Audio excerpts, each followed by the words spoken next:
Hello everyone, my name is Jerky Forever and today we're playing interactive horror stories. There are several of these and I figure we'll just go down through them and see what we've got. You are a single mother. Your daughter Lisa is an intelligent girl who doesn't have any friends. You buy her a rag doll. Soon Lisa will claim that the doll can talk, and this is just the beginning of your nightmare. Can the doll be really possessed as Lisa claims? If you are stuck, you can see our Facebook post about how to get the good ending in this story. We don't need that. We'll just go. Press any key to continue. As a single mother, you know how hard it is to look after a 13-year-old girl. Hard, but still joyful. Her presence gives you all the strength you need. Her name is Lisa. She is a shy girl. She doesn't talk much. You got divorced 3 years ago because he cheated on you with his secretary. Lisa misses her father, but you don't allow her to see him. She adores her father, but you think he is an asshole. Lisa is a special kid. Her teacher once said that she is too intelligent for a girl her age, but you already knew it. Her reactions are unexpectedly mature. She is also hardworking. You expect perfection from her. Her teacher told you that you must take Lisa to a psychiatrist. You will do it soon. She is a lonely girl, maybe because she doesn't talk much. You think that she needs friends. So you bought her a rag doll to cease her loneliness. You bought the rag doll from the local toy store. Not an expensive toy, nothing too fancy. Lisa might still like it. You know that expense doesn't make Lisa happier. The doll is a girl with big blue eyes and curly black hair. She has a wide grin that you can call friendly.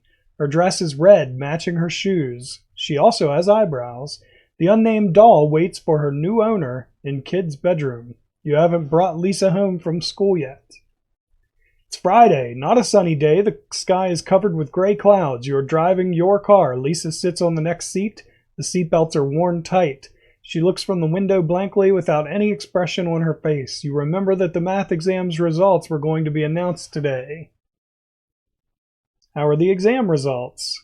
Lisa sighs and says, terrible. I am the 7th in the class, not first like the previous exam. I know you will be mad at me. I didn't study enough. It's okay, darling. She looks at you with a slight surprise. You always scolded her whenever she wasn't the best. Now you say, it's okay, darling. She continues watching the cars passing by. You are driving your car. Lisa sits on the next seat. The seat belts are worn tight. She looks from the window blankly without any expression on her face. Were you able to make any friends today? No, she says with a determined voice. They're just idiots. For example, they see the other classes in the school as enemies, as if they were an enemy nation with a different religion. I mean, it is still silly to be enemies because of race or religion. These morons in my class hate each other just because they're different classes. I bought you a rag doll today. Oh, that's nice, thank you, she says. There isn't any excitement in her voice. You finally arrive home. The doll is in your bedroom, Lisa, you tell her. She climbs up the stairs slowly. Apparently she isn't so excited about the doll. You follow her to her bedroom. She picks up the doll that's on her bed. I will think of a nice name, Lisa says, but I have got homework to do first. Play comes after study. Yes, study. So you leave Lisa alone in her room. You've got a lot of work to do anyway. Not only you will cook, but you also need to work on a novel's cover illustration as a freelance artist. The deadline is close, so you work hard nowadays. You are not so happy with your life. You force Lisa to study in order to have a better life than yours. You work all day. The only break you take is the dinner. You don't talk about anything during dinner with Lisa. I think it froze. All right. It's 2200, bedtime for Lisa. You visit Lisa before she sleeps. She's in her pink dotted pajamas. She is holding the doll in her arms. Mom, I'm going to tell you something, but you won't believe. After a few seconds of silence, she speaks. The doll can speak. She told me her name is Anna. What? That's impossible. Lisa explains, Anna says that she was nothing but a piece of light, a light that's drifting in absolute blackness, a weak light in the infinite darkness. Then she found life in this doll. She was waiting in the toy store for a friend, lonely, and today she found me. She says that she loves me. Don't be ridiculous. Dolls can't speak. Lisa sighs. I know it is very silly, Mom. I think you will see I am right soon. Anyway, good night. Because of all the hard work, you begin to feel tired, and you go to bed. It doesn't take long for you to fall asleep. A few hours later, you wake up to the sounds coming from the outside. You hear hysterical laughters coming from the garden. They belong to a girl, specifically Lisa's. You stand up and look outside the window. You see Lisa standing and laughing in the garden under the pale moonlight. She is facing back. You can't see her face. You climb down nervously. You wear your shoes and walk to the garden. Lisa doesn't react to your presence. You approach Lisa and put your hand on her shoulder. She turns her face to you. It is not Lisa's face. It is not even a human face. The texture of the face is a gray rag. The eyes are quite big for a human. So is the wide smile. The voice changes. It doesn't belong to a girl now, but a demon. She stares at you and laughs. You wake up. It was just a nightmare. You are all sweaty with terror. The morning is already broken. You decide to check on Lisa. Lisa is sleeping peacefully, hugging Anna. Anna is carrying that wide smile that annoys you now, but hey, it is normal. It would be terrible if the doll's face was different than how you bought it. You go to the kitchen to prepare a weekend breakfast. You usually make omelet with sausage on Saturdays. You will repeat that habit today. You are in the kitchen. You take the sausage and eggs from the fridge. You need to slice the sausage, so you open the drawer to pick up the meat knife. Something is wrong. The knife isn't there. You search the whole kitchen. No drawer is not looked into. You even looked into the fridge. No, the knife isn't there either. There's only one place you haven't looked inside, the garbage bin. You open the lid. You couldn't find the knife inside the garbage bin. You searched the knife in everywhere possible, but it's in vain. So you decide to use another knife to prepare the omelet. After you have prepared the omelet, Lisa wakes up and joins you in the kitchen. You eat the breakfast with her. She doesn't look so happy. There is an uneasiness on her face. The meat knife is missing. It is strange, Mom. I have no idea where the knife went, Lisa answered. Did Anna speak again? She did not speak today, but she kept changing her facial expression. Sometimes she looked so happy, sometimes not. She was frowning. There was anger in her face. I can't understand her. Lisa continues eating the breakfast. This is Saturday, but okay, Mom, I will work hard and be better. Then she looked away. She might be hiding her thoughts. She was not such a vocal girl. The breakfast is over. I need to study math. Oh. Excuse me, guys. Sorry, I need to go to bed soon. I need to study math, says Lisa, then climbs up to her room. You also need to work on the novel cover. You are both busy now. It is evening now. As you work on the cover, you hear screams from Lisa's room. You rush to her room. You find Lisa standing and breathing in panic. Her arms are full of stitches. She did it! Lisa screams, showing her heavily wounded arm as blood leaks down to the floor. She jumped and ran away! Lisa points to the open window. You look outside. You can't see any running dolls there, maybe because she ran away, or it is too dark outside, or Lisa is lying.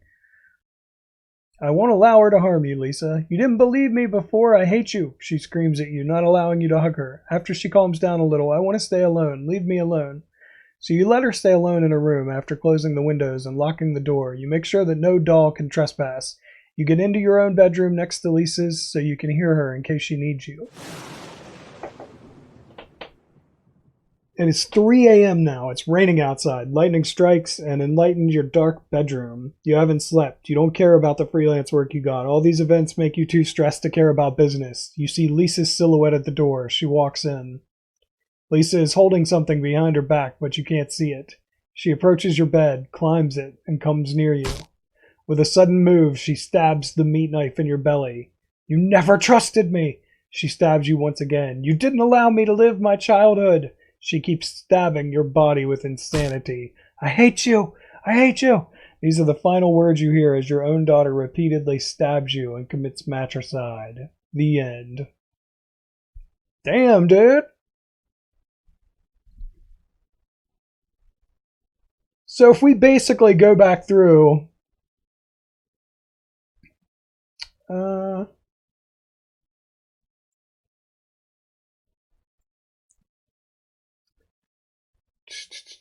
Don't go hard on yourself. Okay. Go on.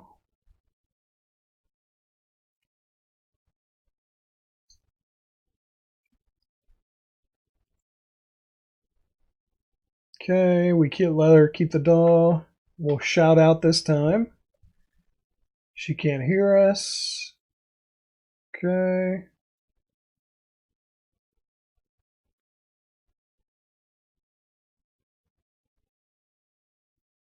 She didn't speak again. Okay. Okay. She cries, I know how hard it is to believe me now. Thank you for believing me, but please, I want to stay alone. I know that she won't come back. Okay. Mom, I need to confess something. The doll was not possessed or anything. I made it up. I really need to get psychiatric help. I feel a huge urge to murder you. Please help me. You hug her. You had done parenting failures before, but it is not too late to fix them, and your mentally ill daughter. The end. So you just gotta be nice to her, basically, and you get the better ending. That's weird. She doesn't murder you in your sleep. After funeral. Modern Gothic horror story. 3 days after your son's burial. Alright, let's play it. We don't need to read the whole description. You used to be a father. It has been 3 days since your son, Jonathan White, was buried in the graveyard of the local church. He was 8 years old. He had golden hair and blue eyes, just like the beloved man in the Carpenter song, Close to You. Since your wife passed away, giving birth to Jonathan, and since he has been your everything, he was your angel, now he is gone. He died on a snowy winter morning. You had gone to market, leaving him alone at home. When you arrived at home, you found Jonathan lying on the bed motionless. His face was covered with his pillow, choked. Police couldn't find any trace of trespassing. You clearly remember the solemn moments of Jonathan's funeral. In fact, you try to forget, but the details are in front of your eyes and they won't go away. The priest had intoned psalms? I don't know how to say that. And prayers. I don't know. I don't try not to know anything about religion. And prayers, those you are not so familiar with, you are not so religious. While the lifeless body of your son laid in the church, his feet were turned to the east. He was wearing black suits and shiny shoes. His skin was pale. He was way too young for all this. You wished it was you lying there instead of him. Like the day Jonathan died, it's a snowy day in all of Ohio. There are 3 inches of snow outside. It's 1400 now. You are a writer who has been on writer's block since that day. Your favorite word processor is open in the computer. The screen is blank. You haven't written anything for a long time. There are cigarette butts in ashtray and your black hot coffee in a blue cup on your work table. You chain smoke and consume a lot of coffee nowadays. As you're sipping your coffee, the doorbell rings. You open the door. It's Bob, your neighbor and friend. You had drunk beers and had barbecue with him for several times. Bob is a nice guy. He's overweight, has short black hair, and has no facial hair. He wears a dark blue jacket and a black beanie. Hey, how are you? I wanted to ask, how have you been? Still depressed. Bob replies, I can imagine how hard it is. I never had kids, but I had a cat when I was a younger. I loved her as my daughter. Then I had to bury her to the garden myself. It was tough. I know how much you love Jonathan. I am shocked like you to see him gone. Bob continues, I'm going to the market right now. Do you need anything? You remember that you are out of cigarettes. Ah, you need cigarettes. He puts his hand in his pocket, then pulls a pack of cigarettes. Maybe I'm a bad friend for doing this, but anyway, take this. I will buy myself another pack in the market. You take the pack that has 10 cigarettes inside and thank him. Okay, man, see you later. You say goodbye to Bob, too. Then he goes. You close the door and sit back on your work table. You look at the computer screen that should have been blank, but no, it is not blank. Something is written. Daddy, I missed you.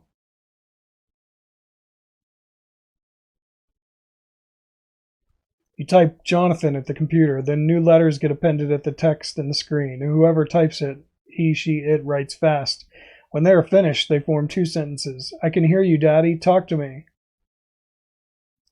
After you shout your deceased son's name out, new letters appear and form a reply. Yes, it is me. You are not a computer engineer, but you know that it is possible to hack someone's computer and put a prank on him if the computer is online. Your computer is connected to the internet with an Ethernet cable. Pull the Ethernet cable. You crouch down and frantically pull the Ethernet cable from your computer. You expect that nothing else will be written, but no, you are wrong. I am in the computer. How is that possible? Good Lord said that I should be together with you. He said that I love you and you love me, so he sent me back. Oh, I am so afraid, Daddy. It is cold and dark. I'm so cold here. Please bring me back. Do you want to see me once again? Yes. Find 5 candles and wait for the midnight. Bye for now, Daddy. You have got only 1 candle at home. You normally use the candle when the electricity is gone, so you didn't need more than 1 candle before. What will you do? Buy them from the market. So you wear your long beige coat and black leather boots and walk to the market to buy 4 candles. Then you return home. At home, you wait in front of your monitor. Nothing happens till midnight. Then a new message appears on the screen. I am back, Daddy. Did you bring the candles? Yes. Let me explain how you can bring me back. Go to the cemetery, dig my grave, bring my coffin home. Okay. We shall speak again once you bring my coffin. You know it is insane what you do, but you get prepared to get outside. You wear your coat and get outside your home. It's snowing like hell, a cold interpretation of hell outside. The sky has a bright purple color, illuminating the night with the help of a full moon behind the clouds. You get in your car and start it. The streets and roads are empty. There is only you outside in this hour of night. It doesn't take long to arrive at the church and its graveyard. Graveyard is covered with snow and gray mist. No lights come from the church. Either there is nobody inside or the priest is sleeping. That's good. You can't be seen while digging your son's grave. You find the graves of your son and wife. Jonathan White was buried next to his mother. There is an unoccupied area next to them. You will be buried there when your time comes. You search for a shovel. You find it in about 10 minutes. You are ready to dig the grave. You start digging Jonathan's grave. After 6 feet of digging, you reach the little wooden coffin. You climb down, then carry the coffin up. After that, you climb up and carry the dirty coffin to your car's back seat. You had never done something this bizarre before. After you reach home, you get off your car and carry the coffin home. Luckily, there is nobody around. You drag the coffin to your living room center. You don't care about the floor getting dirty with soil. Thank you, Daddy, gets written on the screen. Now put the candles around my coffin like a star. You carefully place the candles around the coffin, making it the center of a star. You light them with your lighter. Now read these aloud, Daddy. A lonely goat on a mountain, he is thirsty. Thirsty for humanly love and affection, I shall give him the water.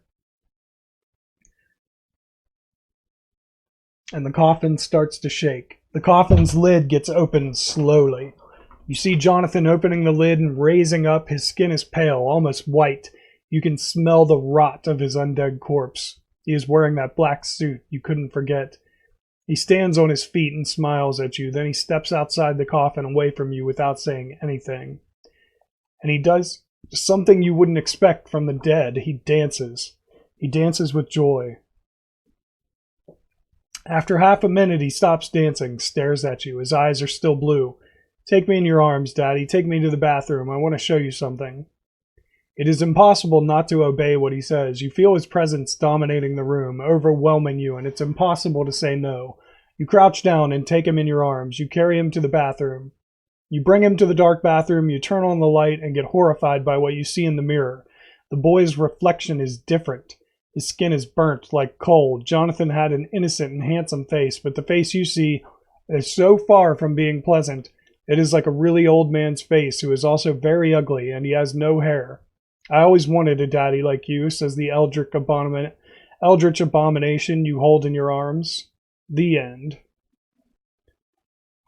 So how do we get the other message? Or ending? Let's see. Still depressed. Cigarettes. Turn off the computer. Okay, we're having a crazy dream. Doorbell's ringing. It's Bob. Ohio's local paper. Kid got choked to death. The end. Okay, interesting. All right, so we've done the doll and after funeral, and we've got 5 more left to do, but unfortunately this is it for tonight. I have to go to bed, guys. I'm exhausted. I hope you're enjoying the series. If you are, tell that like button you want to smash, and don't forget to subscribe. You stay you, I'll stay me, Drugy forever. Thank you everybody so much for watching. I really appreciate it, and I will see you in the next video. And if you want to try these for yourself, it is totally free on Steam now. See ya.